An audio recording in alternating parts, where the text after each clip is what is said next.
this week we're going to talk about what I thought was a very nice paper, the Truth Cannot Be Our Epistemic Aim, which I think has been a topic on Twitter as well for a while. And I think you represent this very skeptical approach to truth, where you basically say that truth is a concept that you only invoke if you are what I think you call a dogmatic falsificationist, where you only can speak of truth if you want to say with certainty that a theory has been falsified. And if you let go of that idea, then really any notion of truth disappears in your description of reality. That's a bit stronger than I would put it. What I say is that if you want to use the concept of truth, you've got to have some means of recognizing when a statement's true. Otherwise, how can you aim at truth when you don't even know how to recognize when you've got a truth? You can't do it. Now, of course, you don't need to be able to know with certainty whether something's true. You just need a way of recognizing it. If I'm going in search of something, if I'm going in search of my neighbor down the road, I know what he looks like, and I could spot him and identify him. Now, of course, I may misidentify him. Maybe somebody who looks like him. So you don't need to have some certain way of discovering truth, but you do need to have some means of recognizing it, some means of telling whether you've got a truth or not. And as we don't have that, I say we can't even aim to reach the truth in our theorizing. It's very interesting. And wouldn't you say that the fact that we can be wrong about our theories implies that we also have some means of ascertaining truth about them, to see that we've gained some truth in, for example, correcting mistakes, and that the correcting of mistakes in previous theories shows that we do have some kind of aim for truth, or some kind of notion of truth. It would do if it were true, but it's not. And the reason that it's not is this, that we cannot compare our theories with the world. We can compare our theories only with our perceptions of the world. Our perceptions of the world involve interpretations, which may be false. So when we correct a theory because it conflicts with an observation or an observation statement, we're not necessarily showing that the theory is false. It could be that the observation statement is false. So, I mean, we can talk of correcting theories when they conflict with observation statements, but that's a loose way of talking. It doesn't mean that the theories are false. Yes, and in the paper you actually have this example of talking about statements that in previous theories seem to be true, then seem to be false, and then seem to be true again, right? So for example, you use Newton, Ptolemy, and Einstein's theories about whether or not the universe is a closed universe or an open universe. Yeah. Which I think is an argument along similar lines, where you would say even the statements that we do think we falsified in previous theories turn out to be true in some sense in successive theories. Yeah, the progress of our theorizing is a winding path. It's not straightforward in one direction. So you can't say, oh, we're heading towards the truth, because we swing from one to another. As I say, the Ptolemaic Aristotelian view was a closed world, and then Newton replaced that with this infinite universe, and then Einstein replaced Newton's theory with something like a closed world again, a finite expanding universe. So, there isn't a clear path. What's the next one? Is it going to be back to an infinite universe or something different entirely? Yes. But in all of that, there's still this idea of making progress in science, which seems very closely aligned to heading towards the truth. So let's say if we make progress for an infinite amount of time, then presumably you would hit something, you would have arrived at the truth if we have been making scientific progress for that whole time. Sorry, go ahead. Yeah, we have making progress depends on what we're trying to achieve. Now, in Popper's view, we're looking for good explanations, and we have ways of recognizing whether one explanation is better than another. It explains more than the other one, for instance, or it explains everything that explains and something else besides. It explains everything that explains and also has some novel falsifiable predictions. The other one was perhaps inconsistent with some observation statements, this one isn't. So there are various dimensions of assessment according to which we can say, okay, this theory is a better theory than the other one. It's better from the point of view of what we're trying to achieve. We want theories that explain a lot and that are consistent so far as possible with observation statements. And so we can say, this theory is better than this one. And over the course of time, we can say we're getting better and better theories. Great, but that says nothing about truth. It says nothing about truth because consistency with observation statements doesn't mean a theory is true because it might be refuted the next time we make an observation. Inconsistency with observation statements doesn't mean it's false because the observation statement might be false, and so on and so forth. Yes, very interesting. By the way, if anyone wants to ask a question, feel free to either raise your hand with the Zoom option, or to post something in the chat, and then I will make your video available and you can ask the question and join the discussion. Incidentally, I'm not seeing the hand raising Zoom option on my screen. I don't know if it should appear on my screen or not. Well, I'm here. you can also use so there's also a reaction button on the bottom of the screen, or there should be. And if you, so if you're not able to use the hand raising option, which is in the chat, I don't actually know how to use it, sadly, but if you're not able to use that, then either you can use the chat or you can use the reaction button and I can find your video and let you speak. Sorry, I have a question. Yeah, go ahead. Oh, okay. Well, because the reaction button, you either put a thumbs up or you clap. I'm not sure either one corresponds to raising my hand. Yes, so, no, I know. That's a different. With the small number of people, it might probably the popcorning thing could make sense. And then if you're still wanting to ask a question, then you can ask the chat. What's popcorn? Oh, just just talking. Oh, like anyone can just oh, I have a question. Okay, cool. So I think there's a nice number of people at the moment, so that would work perfectly fine. May I ask a question? Yeah, you go ahead. Okay. So Danny, would you say there's a difference between the fact that we can never be certain, and nevertheless, and I think Sam was kind of alluding to this, there is still a truth of the matter, even if we can never be certain about it? Absolutely. So then wouldn't that mean there is such a thing as truth, but that's not the aim of science per se? There is such a thing as truth, but because we can never tell whether we've got it, we can't aim to get it. Right. Okay. That makes sense. Thank you. Yes. It still feels very counterintuitive because I do physics, and in my research, I definitely have this feeling of, oh, well, I'm moving closer to the truth or to some notion of truth. But you would say, yes, you're making better explanations, but those are not necessarily equivalent to truer theories of the world. That's right. Yes.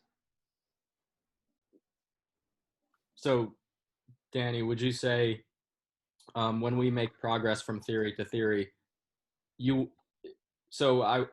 we are reducing our errors, right, in our worldview? I wouldn't actually say we're reducing our errors. We might be reducing the number of inconsistencies with observation statements. Yeah.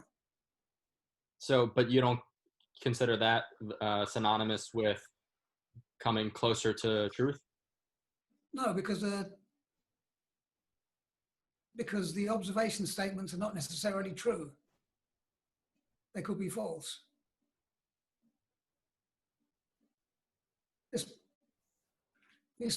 Let me do it this way. We're getting theories which are, say, explain more, and they're consistent with observation statements, good. But for all we know, the best theory we have may be refuted the next time we test it. So we don't know it's true. And if we do refute it the next time we test it, we don't know it's false either, because that observation statement might be false and the theory might be true anyway. But then you have one fewer problem, presumably. But you're just saying that that's not like true. Like it's not approaching truth. It's just like would you even say that there are fewer problems then? Yeah, you're getting better theories, more explanatory theories, theories that solve more problems, making good progress, but it's got nothing to do with truth. Should we dispense with the idea of truth, like as a concept, other than like when we're talking about sort of abstract, like World 3 stuff or something? I wouldn't dispense with it, because and we use it all the time. If you say, if you're just drawing an inference from a theory, if the theory is true, then this is true. If this is false, then the theory is false. So we need the notion of truth and falsity all the time, but we can never tell whether a particular theory is true or false, or a particular observation statement. And in the paper, you have this argument that you use where you say that even though at the moment, for example, quantum theory is the best theory that we have. This is not the example exactly that you use in the paper, but you would say even if quantum theory is the best theory that we have, and that the idea that quantum theory is true is therefore a good rival theory at the moment, which has not been falsified, which has survived criticism. But even though that statement hasn't been falsified, you would still not say quantum theory is true, right? That's right. I think that was one of the parts of the paper that I found confusing, because, yeah, that seems very paradoxical. That both at the same time you can say the theory is true, is a good rival theory, or is currently has not been falsified, has performed very well, and yet at the same time we aren't willing to say, okay, well, so there is a method for recognizing truth that is fallible. I'm not sure I've got your point here. Let me just give you one answer, which might not be the answer. Quantum theory, very successful theory, but in the future we may find that it wasn't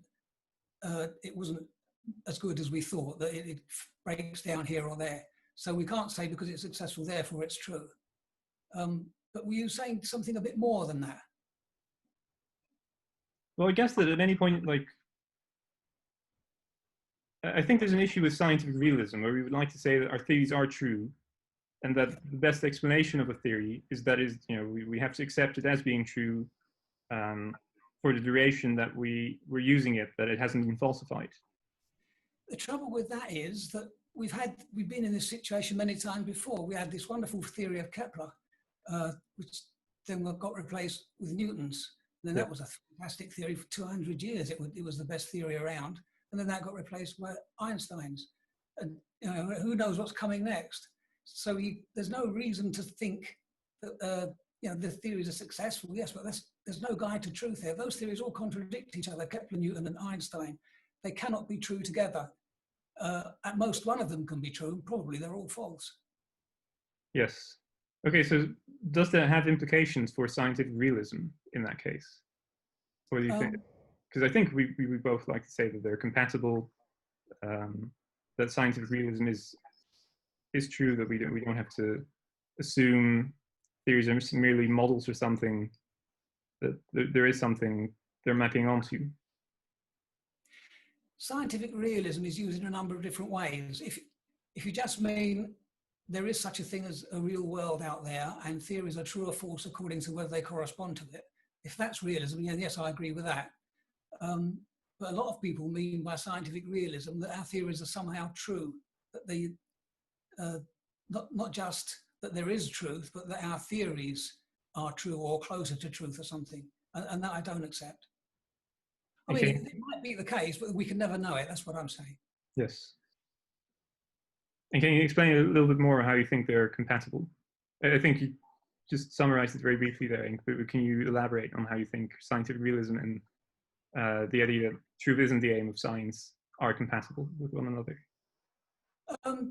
I think realism we have to accept anyway. There's either there's a world or there isn't. If there is one, then it is a certain way, or it isn't. So, you know, there are facts of the matter. We can put forward theories, and that those theories either correspond with the facts or they don't. So realism, I think we just ought to accept there is a way the world is, there is such a thing as truth. But then the other question is, can we ever know whether we've got hold of a truth or not? And it's that I'm saying, we can't know that. And I don't see that there's any inconsistency there. The reason is this, that we don't compare our theories against the world directly. It's always mediated by our interpretations, usually in our observations. Just to give a simple example of that, which might help things along a bit, you stand on the beach looking at the sun on the horizon, and you have a theory, the sun is on the horizon, and you look there, you think, there is the sun, it is on the horizon, my theory is true. Well, actually it's not, because at that point the sun will be below the horizon, because the Earth's atmosphere refracts light from the sun. It's not there on the horizon at all when you see it there. So every observation we make assumes a theory about the refraction of light. Either there isn't any refraction of light, or there is some, and if there is some, there's an infinite number of possibilities. So whatever observation we make is making some assumption or other, and for all we know, it might be true, it might be false. Even in that case of looking at the sun on the horizon, you'd think that was about the most undoubtable thing that you could see. The sun is definitely there, I can see it in broad daylight, but no, it's not there.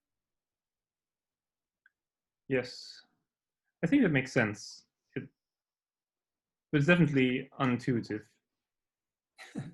Maybe. Yes. What about talking in terms of like the thing that you're doing in science is truth seeking? Because like Popper used the phrase truth seeking a bunch. Do you think that's just like a misnomer? Yes.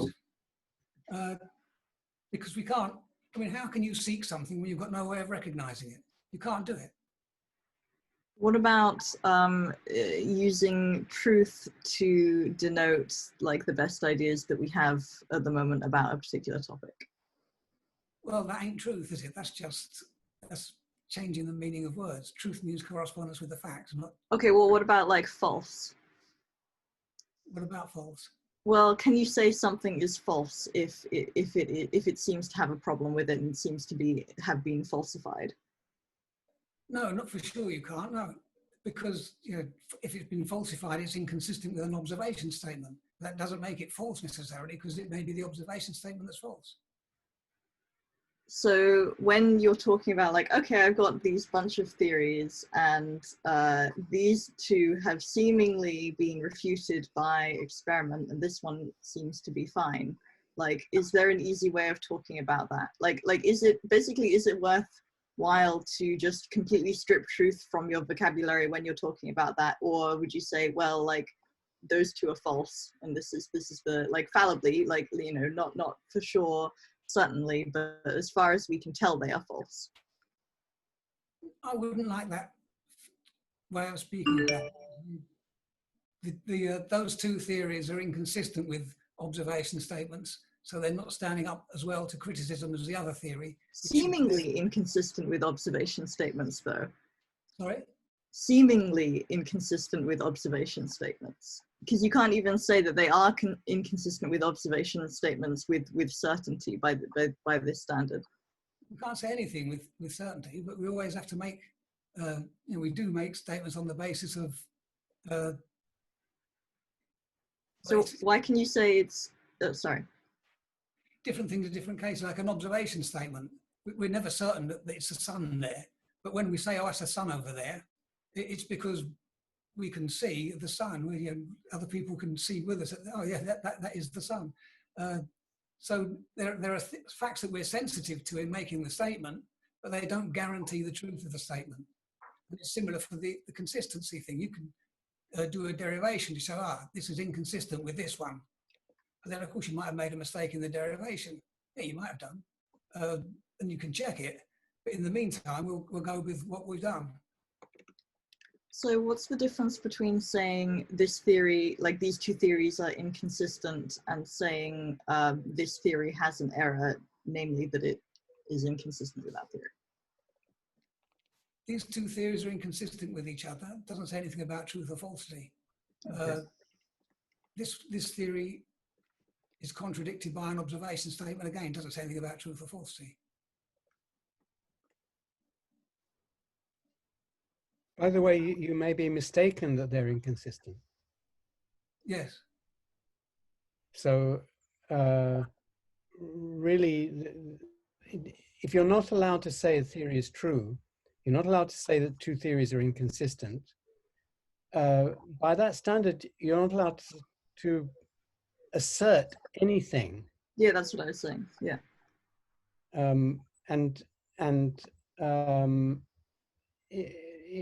We sort of have to renormalize our statements. If we say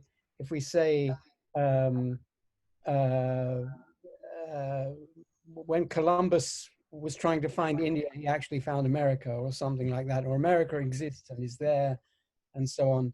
Of course, we might be mistaken, but when we make an assertion, knowing that it might be mistaken, but it's meaningful to assert something and to say, America is there. Therefore, it should be meaningful to say, it is true that America is there. Yeah.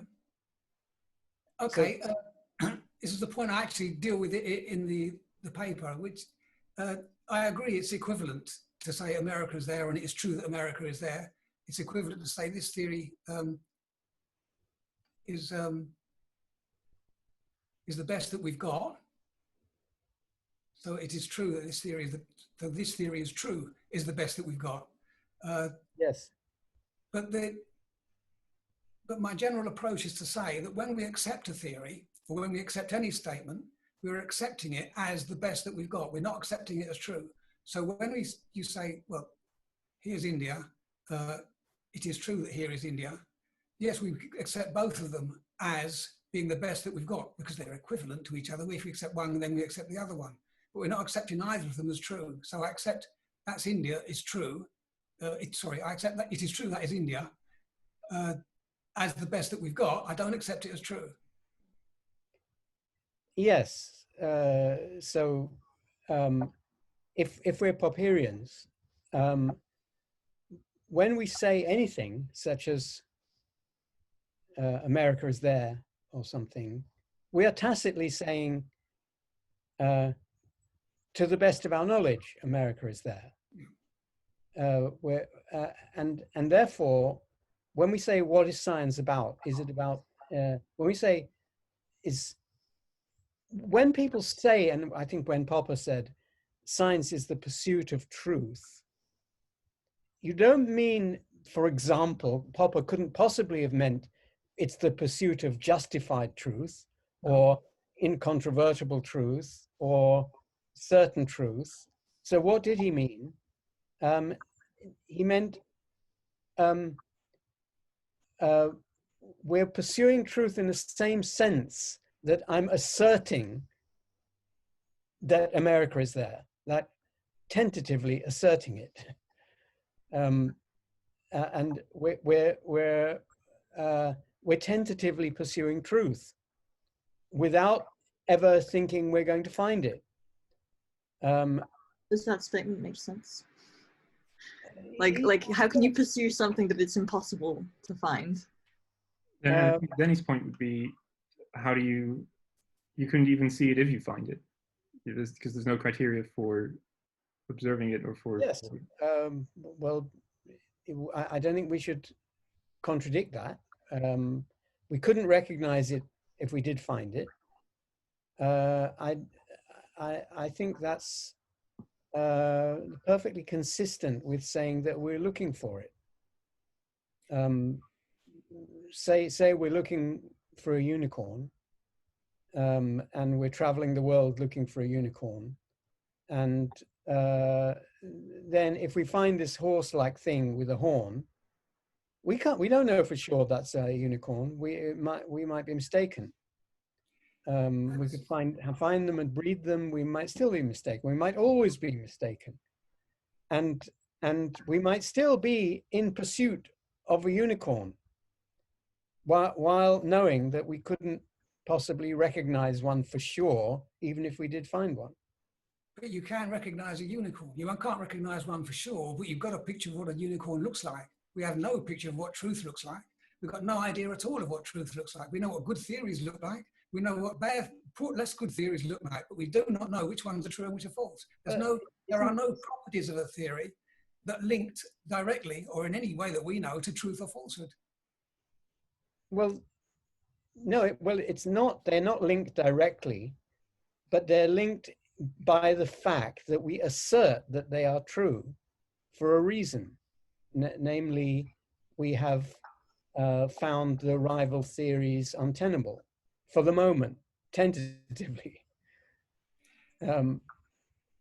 You may say that's not pursuit of truth, but I think that's not pursuit of truth in the sense that non-Popperians think of truth, namely as justified beliefs. No, I don't. I disagree there, because when you say, God, I lost the train of it now. When you say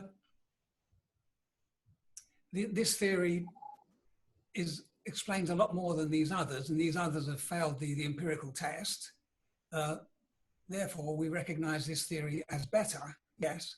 But if you go on to say, therefore we recognize this theory as true, there's absolutely no reason for saying that. Now, I'm not saying that I know you're going to say, yeah, we're talking about justification again, but I'm not saying that. I'm saying it's entirely arbitrary to say that the theory is true, because there's no reason one way or the other it's not a question of justification, it's a question of having some, like when we have an observation statement, we can't justify an observation statement, but there's some grounds for making the statement.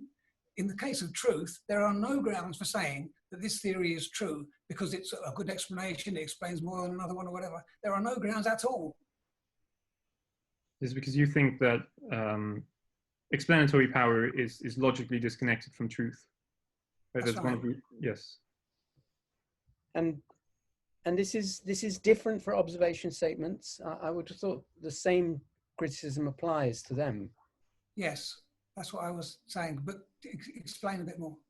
Well, observation statements are always made in the light of theories, and therefore any observation statement like America is there rests on all sorts of theories about me having had accurate access to Wikipedia articles, and Wikipedia articles being right, and America not being a hoax, and all sorts. There are millions of ways in which logically one could be mistaken in asserting that America is there, and they all depend on the fact that my asserting that's there depends on theories which I take for granted, but which might be false. So observation statements are as vulnerable to your criticism about truth as theories are.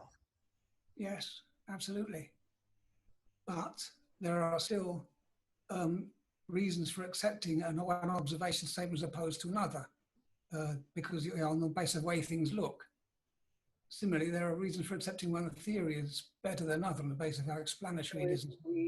In this terminology, we're justified in accepting, or we have reason to accept, sorry, we have reason to accept observation statements, even though we know they may be false. Yeah. And whereas with theories, why don't we have reason to accept them even though we know they may be false? We have, but we don't have reason to accept them as true. Ah. And the difference between accepting them and accepting them as true, by the way, I'm sympathetic. I also think that that's different. But what's your view about the difference between accepting a theory and accepting it as true? I think the best I can say is it's just two different ways of accepting a theory. You can, if you accept it as true, it's difficult to explain. Maybe accept it as true. If you don't accept it as, if you just accept it as the best available, then you don't accept it as true necessarily. You just accept it as the best available. In which case, we have to say that asserting it is different from asserting that it's true.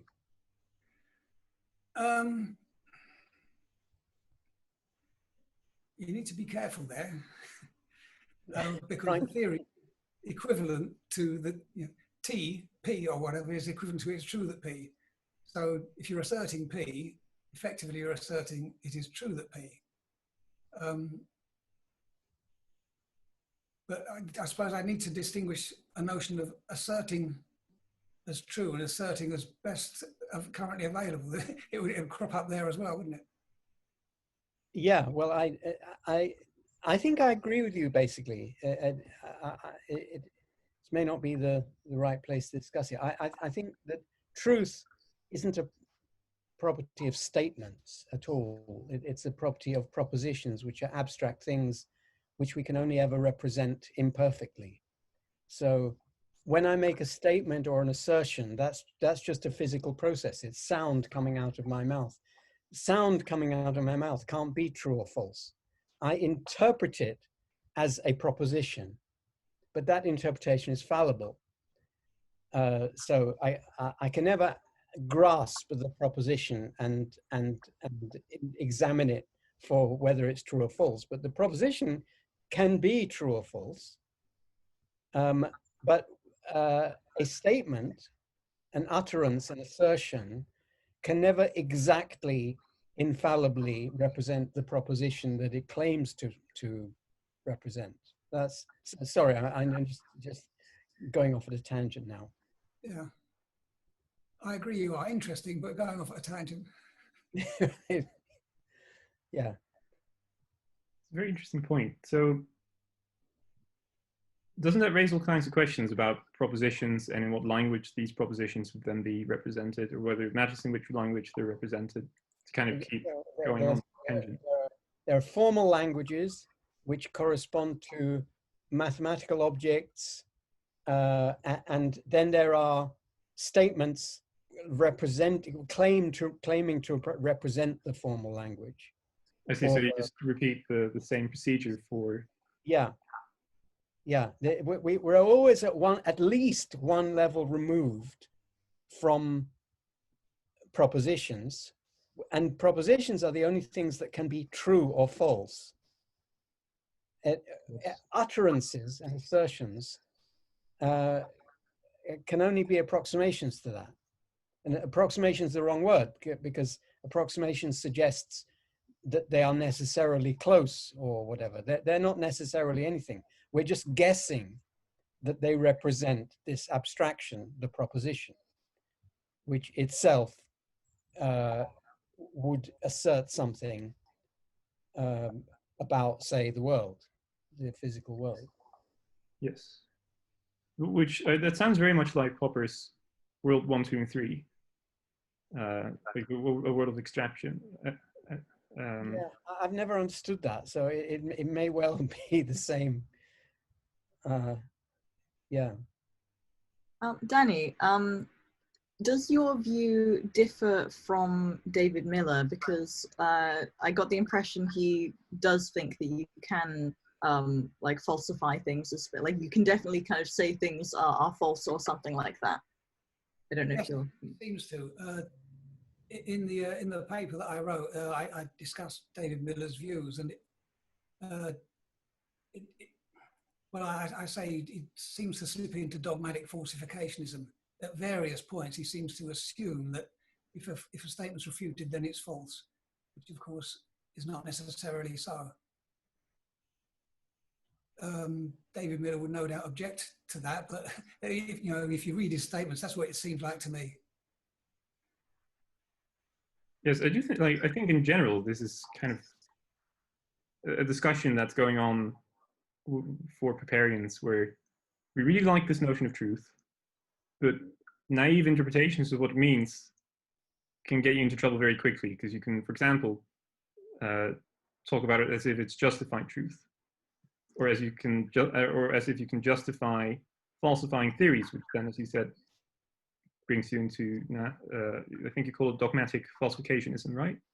Yeah. In the paper, which, and as you point out in the paper, that is a thing that if you read Miller and take him seriously, he seems to imply at various points. Yeah. So. That's how it seems to me. Yeah, no, I thought that was very convincing. And yeah, so it's a very subtle issue of what Popperians mean with truth and what it could mean to be progressing in science. And yes. How is this different from like pragmatism?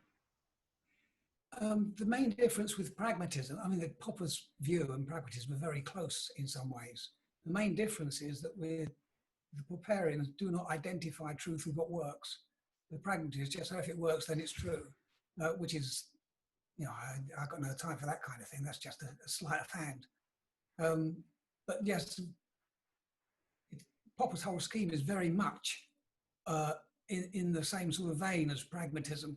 The observation statements, we agree that we'll accept this observation statement because it looks to us as though this is what's happening and we've all agreed on it. And so we accept it for the time being. You know, so it's a practical decision, a pragmatic one. When we accept a theory as better than others, it's on the basis of an assessment and an agreement, the current state of the scientific debate. It's all very pragmatic in getting to where we are to say, this is the currently best theory. There's a number of different decisions had to be made to get to that state. It's not pragmatic in the sense of defining truth as whatever works or whatever the best theory is. As I say, that's just a sleight of hand. How is it still realism? Well, Popper's view, yeah, it's still realism because there are facts of the matter. We have a currently best theory. But you can never know them. That's true, we never know them. So do we ever like make contact with them in any meaningful way? We make contact with them, but always under a guise of some interpretation. So they're there, but you know, they get interpreted before we can comprehend them. So we're never seeing them as they are in themselves, as Kant would put it. But will you tolerate the idea that a theory can contain truth? And one can contain more truth than another? I mean, a theory can contain, a theory is a set of statements. It can, some of the statements might be true. Yeah, it could contain truth in that sense. It could imply more truth than another theory. And one could assert that it does. I don't think I like that idea because there's a big issue here about the going back to propositions. Really, do they have content, and are the implications of a proposition part of its content? I don't accept that view. Right. So good point. That's a different topic, really. Yes. But yeah, a theory, insofar as a set of statements, yeah, some of the statements could be true. It's just that we never know whether they are or not. We never know in an unattainable sense. I mean, that's why we never know in that sense. But there's something as knowledge, which doesn't in fact consist of things we know to be true. They are part of the explanation of why things work. In fact, the reason that airplanes work is that the theories used to build them contain truth. No, I don't accept that. We know for a fact that a false theory can have true consequences. So you can have... yes, take for granted that they are false. The theories used to build the airplane are false. Let's take that for granted. Okay. But the reason they work as well as they do is because of the truth that those theories contain. No, I don't. Where does that come from? Why must? It's it's what? it's the no miracles argument. So if you think that all of your theories are completely false, then you have no explanation of why science allows us to do things. Good point. Yes. But the answer to that is that a false theory can have true consequences. Isn't that? I mean, No, use that word. a typical But is that a good explanation of Yeah, science allowing us to do things? quite. A typical false theory will have much less truth than is needed to fly an airplane. Why is the typical false theory relevant then? I mean, Well, there are. we want an explanation of why this theory Hmm. makes the airplane fly. It's because of its truth content.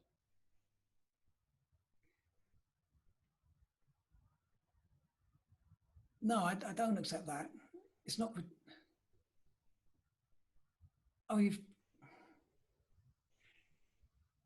let's look at Newton and Einstein, two very different theories. Newton's got this, the world's infinite in space and time. There's this force of gravity that acts instantaneously at a distance between different particles of matter. Einstein's theory, finite expanding universe, space and time are relative, simultaneity is relative. There's no force of gravity at all. It's just the curvature of space-time that brings about the same effect. Now, Newton's theory worked in getting men to the moon and back. And it worked not because it was true, but because gravity, the theory, gravity in his theory worked in a similar way to curvature of space-time does in. Well, it's true that it worked pragmatically, yeah. But it's also true that as a theory, it contained a lot of truth. A lot of Newton's theory survives in Einstein's theory, not just the predictions, not just that the predictions are close. A lot of the theory survives. For example, that the shapes of orbits are determined by the mass of the sun. That is an assertion that survived from Newton's theory into Einstein's theory. And I mean, I assert that that proposition about the sun causing the orbits is true, but never mind whether I'm right or wrong. It just shows that there was content in Newton's theory that survives into Einstein's theory. Similarly, just saying that the new theory is very different doesn't contradict that the new theory may contain a lot of the truth of the old theory. So it doesn't refute the idea of truth content. By the way, not necessarily Popper's idea of truth content, but just the informal way of saying that a theory can contain truth, can contain a lot of truth. Newton's theory contained a lot of truth about the world, not just pragmatically about observations. You see, I don't accept that. I think if you take the statements of Newton's theory, they will probably all come out false if you take them in their detail. They will come out false. Yes. There are some ideas there which are carried over by Einstein, but they've changed a bit. And the actual statements that they used to make them, which are similar to Newton's, they're different statements. So Newton's theory is false. It's not truth content. It's close. The empirical predictions were close to the predictions of Einstein, but they were still different and false. They're false. Maybe I could say again that the Newton's theory qua abstract object contains truth, even though the actual statements in which Newton expressed it were all false. You would say that. I wouldn't say that. Why do you want to say that? Because I want an explanation for why pragmatic theories can work. Why some theories work and some don't.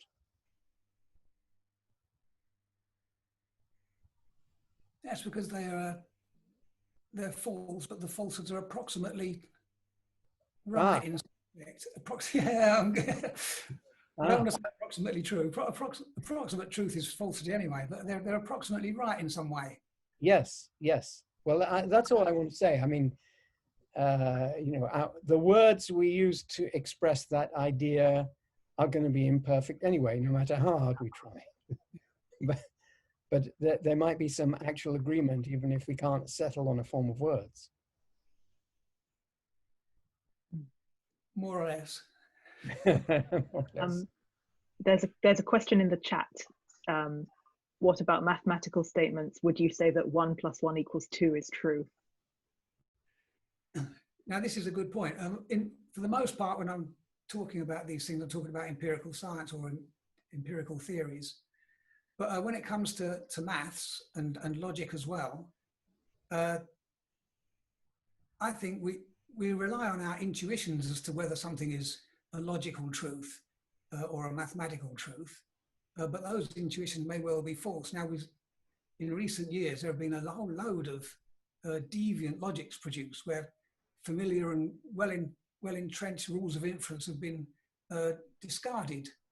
So there are alternative ways of doing these things, and it may well be that our whole conception of how numbers and logic work is up the creek, and perhaps we'll never find out, but the whole thing could be amiss. So although we will judge certain logical truths to be logical truths, they may not be. 1 and 1 is 2. Well, it seems like it, yeah, certainly, but it might not be. I'm still confused about how, with this approach, you can kind of make contact with reality. Because, like, I would have thought that even when you're saying that one theory is a better explanation than another, like better, like does better, what does that mean? Like, does that mean like truer? Like, what is that like? And then it's like, okay, well, it has fewer contradictions or something like that, or it's better in that there are various ways in which it could be better. Perhaps it explains everything that this theory explains and explains some other things besides. But it may only seem to. yeah, Yeah. Oh, yeah, that's true. But then everything we do is based on these seemings, isn't it? Yes. We have to, which is the pragmatism again.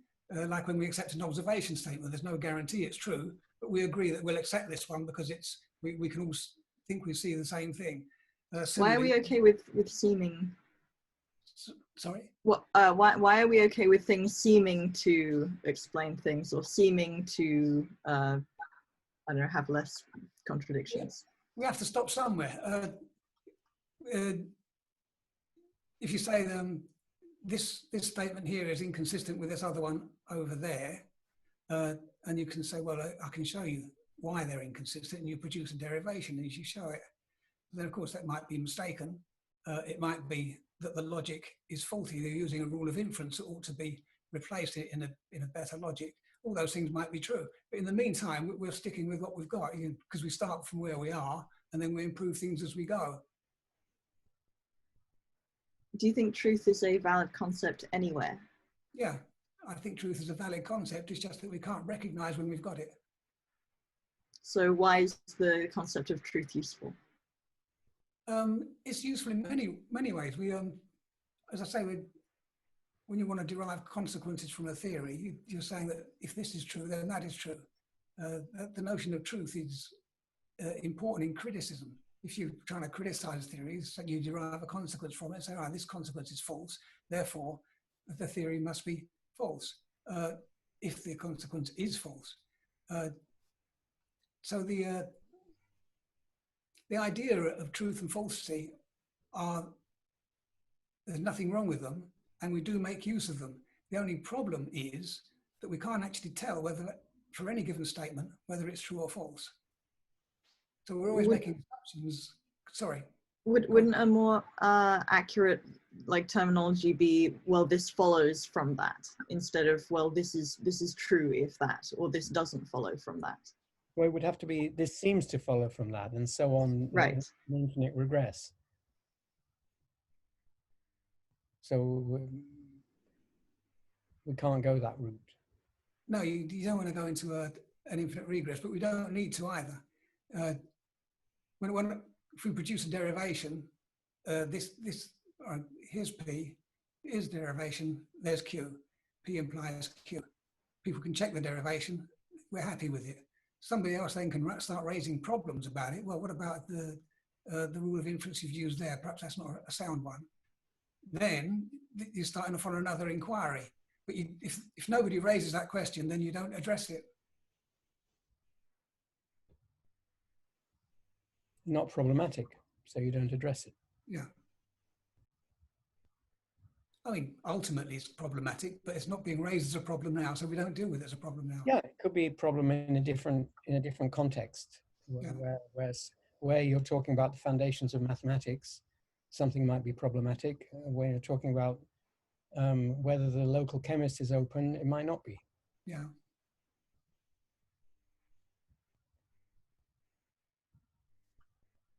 We have a question from Jonathan asking how this compares to paraconsistent logic, which I'm not familiar with, but maybe Danny is.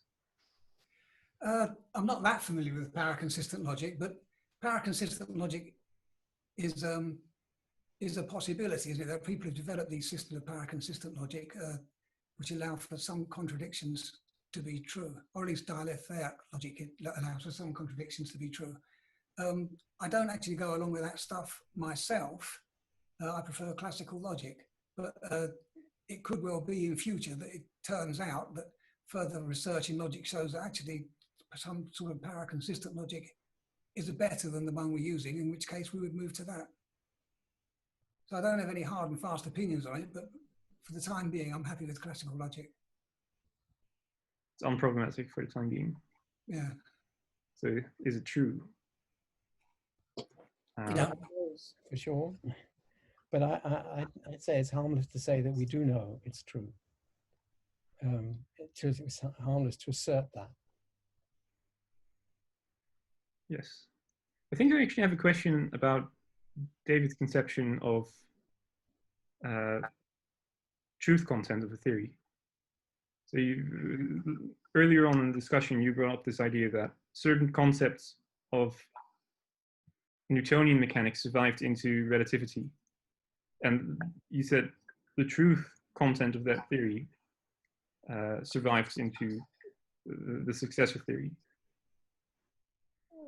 I guess one thing you could say against that would be that in the future you still expect, how do you know that in the future this next successor theory will still have that same truth content? Will still preserve it? So you always take for granted that any proposition that you think is true might not be true, but you can still assert the proposition. Okay, so that's the same problem as we had before. Yeah, and when you learn Newton's theory, like in school, like for some reason they teach Newton's theory in school, and they don't reveal that it's false. But when you learn it, you have to build up a framework of interpretation and unspoken concepts with which you understand the equations of Newton's theory. If you just learn the equations off by heart, you wouldn't know Newton's theory. You build up a whole mental framework. Then when you learn Einstein's theory, you have the jarring necessity of dropping some of the things that you learn, but not all of them. So some of a Newton's theory survives into Einstein's theory and some does not. And I think it's important to be able to say that some doesn't survive, just as it's also important to say that some does survive. Yes, okay, but you don't think that in the Popperian scheme, you'd have to say that necessarily all of the truth content of a particular theory would be untrue at some point in the history of science. Like if you keep going and making scientific progress, then all of the truth content of previous theories will at some point be refuted. My guess is that some of it will survive, but there's no way of telling which. Okay, that's an interesting case. Yeah, I see how Popperian epistemology would still allow for that. I'm not sure Popper himself would say that this. he had these several different theories, it seems to me, of truth content, some of which he himself didn't rejected, you know, like verisimilitude. And I don't think it's very important to be able to measure truth content, because truth is not that kind of a thing. It's a, did Popper call it a regulatory principle or something? So I vaguely remember that phrase. I quite like it. If it was probably Popper. I can't remember. But... Sorry, Danny, go ahead. No, I was just going to say, Popper does say that about the regulatory principle. He borrows the terminology from Kant, of course. Oh, okay. Well, nevertheless, there was some truth content in Kant. Nice. Which Popper overestimated. Okay, so there seems to be a sense in which you can talk about truth and truth content in epistemology, or just in general. You can talk about truth content. And I think Danny's objection is that we don't have firm criteria, or even any criteria, for establishing when we have seen truth. And the objection is that we do have theories and consequences of theories that remain true even when we consider the successor theory. So some of the content of Newton's theory remains true in special relativity or in quantum theory. And yeah, I'm trying to, I think in a strange position, right? I agree with both of these statements. And yet they seem contradictory. It seems like agreeing with the fact that we don't know what truth is, in the sense that we couldn't ever recognize it, or we don't have criteria for establishing when something is true. But nonetheless, there is some truth content in theories. A question to either David or Danny of whether or not those things are consistent or inconsistent. I think they're consistent. The fact that we can't recognize truth is quite consistent with the fact that some of the theories may be true, or some parts of the theories may be true. Perfectly consistent with that. So I wouldn't have, I think that's what you were saying, and in which case I wouldn't have a problem with that. Yeah, I think David is saying that we can recognize the truth content of theories. We can say, well, here's some parts. Not recognized in that sense. We can claim as an explanation. Yes. For like we can claim anything else. We can claim that it is true, or that part of it's true. But it may later turn out that there was a different reason why the theory was pragmatically true, that had nothing to do with it being partly true. That happens with conjuring tricks, for example. We may think we have an explanation which seems very good, and so we say, well, the reason why it seems good is that it is close to the truth, and then it turns out that it's nothing like the truth. So that can happen, and but you know, the very fact that I can say, you know, it's nothing like the truth, and it seems I'm using the term truth all the time. I think we're not disagreeing about that. I think, Danny,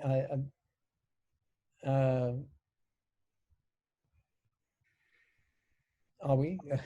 No, I think we're very close. The only thing that troubles me is when you say things like Newton's theory has a truth content that's carried over into Einstein's. And I don't think that's right. I can't explain in much detail why I don't think that's right, but I don't think that, it's partly to do with the idea of content. I don't like the idea of content. Right. Yeah, so it's partly that.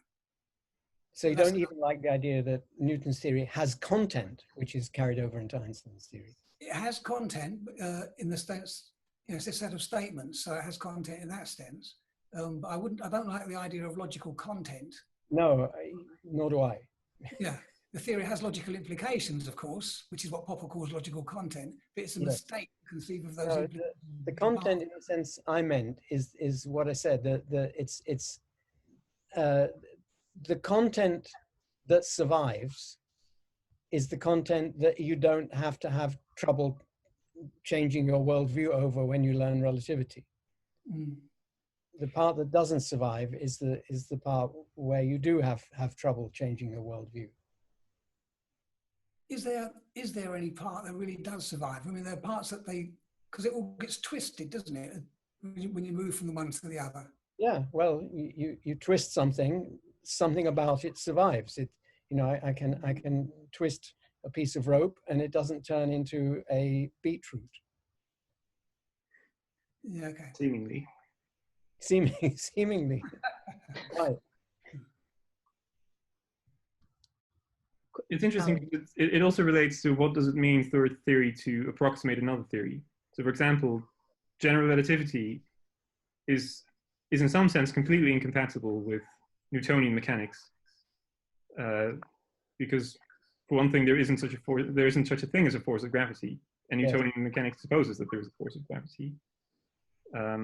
Yet, in some sense, Newtonian mechanics approximates general relativity. In a different sense, in regard to whether there's a force, Newton's theory is completely wrong. That is, you know, or rather, Einstein's theory is completely different, shall we say?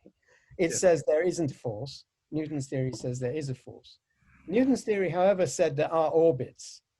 And although the Einsteinian conception of orbits is slightly different, it has a lot in common with the Newtonian conception of orbits. The change that happened in regard to orbits is very different from the change that happened in regard to forces. Yes. Danny, you actually wrote about the ability to test competing theories and what their overlap is. You made reference to it in the paper on epistemic truth. And it seems that what David is getting at is there's an ontology of relations that persists from Newtonian to Einsteinian mechanics, and that the truth is captured in those relations in the same way that computational fluid dynamics is an approximation to reality. And that degree of approximation, or any simulation, for example, also is an approximation to reality. And so it's in those relationships, which are hard to reify as knowledge, because of, as you say, the concept of mass, for example, changes between Newton and Einstein. So it shifts, but some of those relations still remain approximately true. So it seems to me that this is what Popper means by world 3. It's a world that's populated by the relation amongst concepts. And the concept of truth in that world is different than, say, an analytic a priori truth of the primality of 3, which is a consequence of creating a logic, signifiers, manipulating them according to a set of rules, and reaching a conclusion, as opposed to our notion of synthetic a posteriori truth, which is something that lives in the world of knowledge, not in the world, the Platonic realm of a priori truth. Does that make any sense at all? I think, sorry, go ahead, Danny, go ahead. Or, did I interrupt you? Or? No, you did. Okay. I think I follow pretty much most of what you were saying until the end, until you talked about. From a computer science perspective, it would be a type error to import the concept of truth about logical statements, as David was saying, propositions, into world 3, which is about knowledge, which is reified as information, which is a cause to action, right? Things are not true in the sense that they are as an analytic a priori truth, but they're the basis of our action. So, and the concept, as our knowledge grows, as the frontier of knowledge grows in World 3, it's a map, and we're reworking the relationships and going from Newton's to Einstein's. There are specific questions on the frontier. Is the universe open or closed? We don't know. We don't have a good map there. But in the center, we have a map about what mass is, for example. You know, and now we have the Higgs particle, which has redefined what mass is yet again, our understanding of what mass is. But it's only tweaked it slightly. So the large part of the structure remains the same. Now, it can be overturned. It can be completely overturned at some point, as quantum mechanics overturned lots of things, but still kept certain core concepts. The concept of a Lagrangian, for example, is still present. So I think discussing truth and conflating these two different notions of truth, the truth of proposition and the truth of encoded in the relations of concepts, takes us down the path of not of Popper, but of Wittgenstein, and just arguing about language. That we need to consider concepts and their relations, and how changes to our best theories moves those concepts. So the ontology is just as important as the epistemology.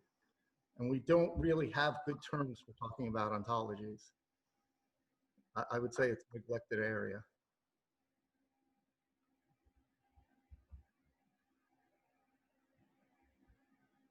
I had the feeling like I was agreeing with a lot of what you were saying, until it seemed like you implied that Wittgenstein was a very useful avenue to explore. No, not a useful avenue to. Okay. I'm precisely saying that much of this discussion about propositions reminds me of language games and Wittgenstein, and that's I see. Yes. That's a dead end. And yeah, no, I think I completely agree with you in that case. So what is even the ancient myths contain some kind of useful information. Let's not call it truth. It's information that's actionable. And I believe that that's really what Popper meant about the world of knowledge. And David talks about this in terms of abstract knowledge and concrete knowledge. Well, in our world, if we're going to build a computer, we need to reify abstract knowledge as concrete knowledge, as information in a system. And we build an AGI, and this is input to our AGI. Right? So it just strikes me as, again, a type error to conflate these two different notions of truth. David also gave a wonderful talk about the mathematician's misconception. And I've been in a discussion with someone about whether synthetic a priori truths exist. And so maybe I can tease it. We have analytic a priori truth, right? The consequences of a logical system and the derivations that we can make according to that logic. We have synthetic a posteriori truths, normal science. And then the question, going back to Kant, is do we have synthetic a priori truths? Are there things that are that we discover? And again, this is a World 3 question, not say a World 2 question. Can you color a map with a planar map with 4 colors? Well, we know that. That's a theorem now, right? How do we know it? Well, it was proved by a computer. Was the computer programmed correctly, and so forth? So that's one view. Have we made an error? But I think there's a more subtle aspect of this than David pointed out in this talk, which is if we consider Euclidean and Riemannian geometry, we have a concept of line or surface or so that evolved from the Euclidean to the non-Euclidean. And these things carry over. So while we can say in logic, there's a signifier in Euclidean geometry that represents a line, and in Riemannian geometry, there's a signifier that represents a line or a geodesic. The synthetic truth is that these two concepts are identified, that they're in some relation. And that's what's capturing the relationship between these two theories, so that we can take one ontology and map onto it. There's the ontology of Euclidean geometry, there's the ontology of Riemannian geometry, and we can map a concept between one and the other. That's capturing an essential relation. Yes, and I think that you're trying to capture the idea of a truth content there, that some of the theory remains true, even though it's being replaced by another theory. Yes. Tobias wrote a question in the chat.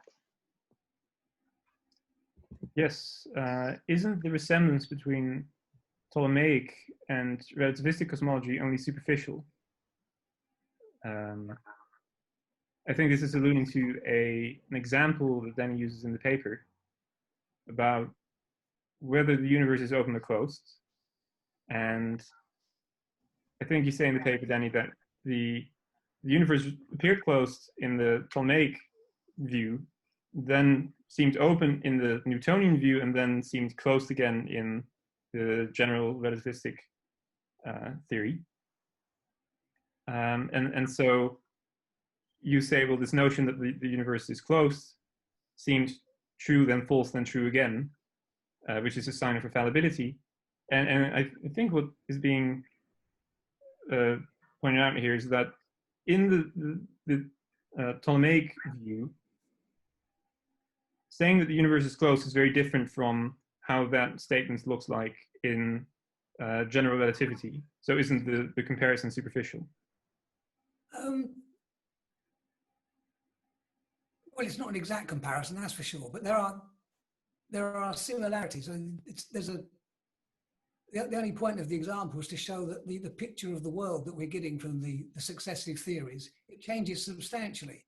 So we went from a closed world to the open, the infinite universe, and then we went backwards, not exactly back to the Ptolemaic view, obviously, but we went backwards to something, well, to a kind of closed world again, different. It was not a continual progress in one direction. We zigzagged about. In other words, that was the only point of it, to show that there's no continual progress. So if you can't say that our theories are heading towards truth, the successive theories, because they're not heading in any one direction. They zigzag around. Yes, and I guess this is where David's objection of the truth content comes in, because I think David would say the truth content is becoming bigger, even though some of the theory seems to be, some of the content of the theory seems to be refuted as science progresses. Yes, although I don't want to talk about the truth content specifically, because I don't think there can be a measure of that. But I think informally speaking, the truth of these successive theories have been getting closer to the truth. Ptolemaic, Kepler, Newton, Einstein, and then now, by the way, we've gone away from Einstein's closed universe. We're now into Einstein's open universe again. So we've gone from closed to open to closed to open again. And yet, although in that respect we've been making U-turns, overall, in terms of how well these theories describe nature, I think each of them is head and shoulders above the previous one. What I wanted to say was that the being finite or infinite doesn't seem to make them better explanations. In general relativity, spaces that are closed are said to be unbounded and usually non-flat. And in Newtonian cosmology, you could have that in a torus-shaped universe, or in Ptolemaic cosmology, being finite might simply mean that there's only a fixed amount of stars, but it doesn't assert anything about space. Am I correct in that? It doesn't assert anything about space itself. So it seems to me like these theories are actually saying different things, and there's not really any real backtracking when you go from Ptolemaic to Newtonian to general relativity, because they're different in what they mean about space. And so that was my main kind of problem, perhaps, with the example that Danny has shown us. Just going back to the Ptolemaic system, the idea there was that the fixed stars were all fixed into a globe, which enclosed the whole universe. So it was actually a finite universe. It was fixed. There was this big globe that enclosed the whole thing, and there was nothing outside of it. That, I believe, is how it worked. Yeah, but did they mean that? Did they still have an idea of space, that like an empty space, or whether because there's something different with having space that's bounded, because then there's nothing beyond that space, and then there's the idea of space where people imagine objects, but they still imagine kind of imagine space being somewhat an arena that I could. That's yeah. I'm not quite sure what Ptolemaic cosmology has to say about that. It's a very nice question, because this could be one of those things that we've established over the years and we now assume kind of as part of our background knowledge, but we don't realize has changed. So like that is now a commonsensical idea about space that every physicist and also people in general just have, but isn't obvious and could be part of what remains constant when we move to the next theory. We don't expect that view of space at the moment to change. Yeah. It's the background. Yeah, as you're saying, the background knowledge increases, and you know what people mean about space over time could change quite a bit. You know, so I think that it's important to consider this aspect of the argument as well.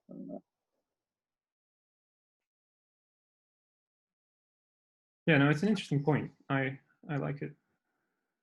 Danny, do you have anything do you object to this, or? No, it's fine. No. Cool.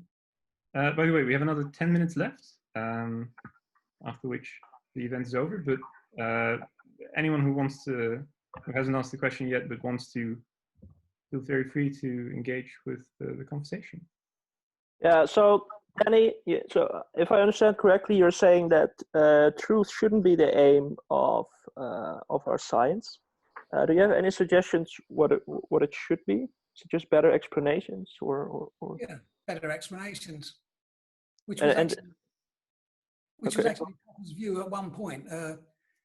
In the Logic of Scientific Discovery, he hardly mentions truth, and in 1957 he published a paper called The Aim of Science, where he said the aim of science is to get, it was either good explanations or better explanations. He didn't mention truth at all. But later on, he started mentioning truth all over the place. Okay. So yeah, okay. So I'm not very experienced Popperian yet, but so what does a better explanation mean then? If it Popper makes a whole load of suggestions to when one explanation is better than another. One explanation will be better than another if it explains everything that the first explains and explains some other things besides. It will be a better explanation if it gives more accurate predictions, more precise predictions. If it's a simpler theory than the other one, if it unifies different areas of research, like Newton's did. It used to be that Galileo's theory dealt with terrestrial matters and Kepler's theory dealt with the heavens, and then Newton produced a theory which dealt with both. So that was a better explanation. So there's a whole range of properties that theories can have that makes one better than another. And we can recognize these things when we see them, unlike truth, which you can't recognize. Okay, thanks. I'll think about it some more. Ooh. Any other questions from the audience or from the other participants? I have one, but I would like people who have not had a chance yet to have a chance to ask if they want to. Cool. Well, let's give them a second, and otherwise go ahead with your question. Okay. So earlier, I think David and Danny were talking about content, and you said you don't like the idea of content, but I didn't get why.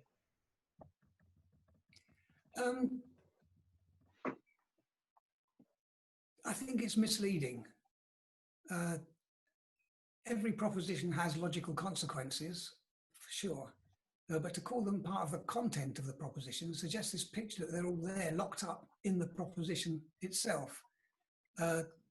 And that, I think, leads to mistakes. It leads to one mistake that it leads to is the idea that every deductive argument is circular because it's just unfolding what's already there in the premises. I do not accept that. That idea of content, a proposition containing all its consequences, actually goes back to the early modern period.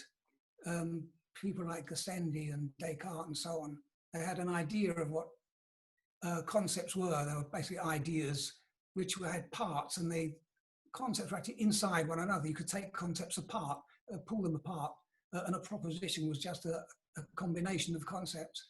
The whole thing, that was the ruling idea in philosophy for quite a long time. Kant and Leibniz, Kant's idea of the analytic truth is one in which the predicate concept is contained in the subject concept. Leibniz had the idea that a valid argument is one where the conclusions are literally contained in the premises and can be found by analysis. Those ideas got jettisoned in the 20th century by people who are working in analytic philosophy, who tended to speak instead of conceptual geography. So the propositions were viewed not as containing in their consequences, but as being related to their consequences. So you've got a whole world of propositions with relations between concepts and propositions with relations between them, but none of them is inside the other. They're all abstract entities of a sort that you can't have one inside the other. They're not spatial, they're not temporal. So I don't like the idea of content, and I think it leads to mistakes. And I think that mistake, I keep having an argument with David Miller about that a deductive argument that's valid, the conclusion is contained in the premises. I don't accept that, and David Miller does.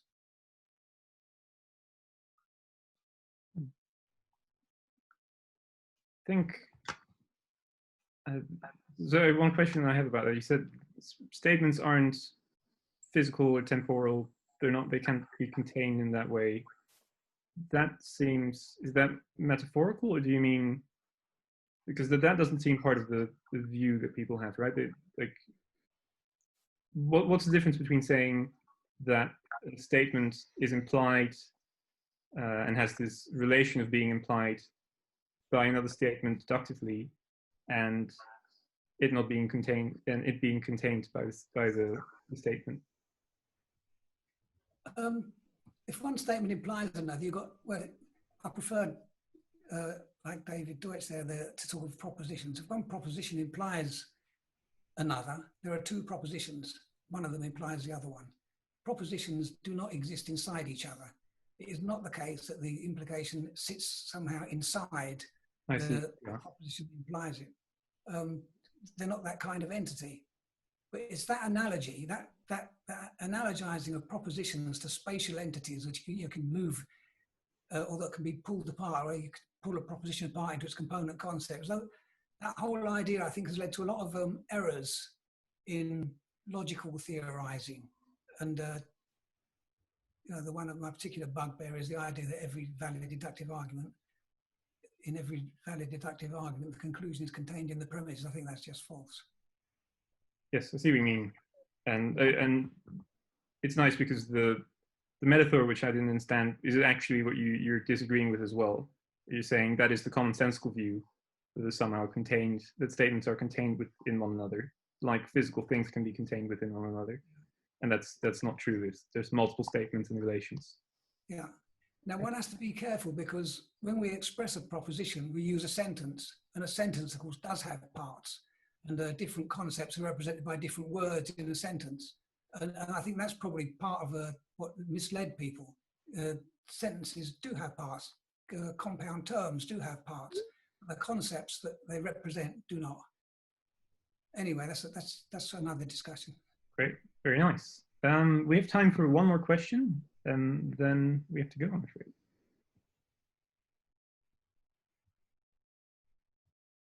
What is the relationship between theories and propositions? Are theories just compounded propositions, or are they things we deduce propositions from? I think theories are just compounds of propositions. I see. a set of statements or a set of propositions. Thank you. Very nice. Okay. Yeah, thanks everyone for joining. This was great. And thanks, Danny, so much for joining us for the discussion. The next event that we'll have is this Thursday with Professor Chipkin, who will be talking about education theory and how it relates to Popper. So you can find out about that on the Facebook page that we have, same Facebook page that we shared this event on. And yeah, thanks everyone for coming, and we hope to see you next week. Thank you. Thank you. Thank you. Yeah, thank you. Thanks, man. Bye-bye.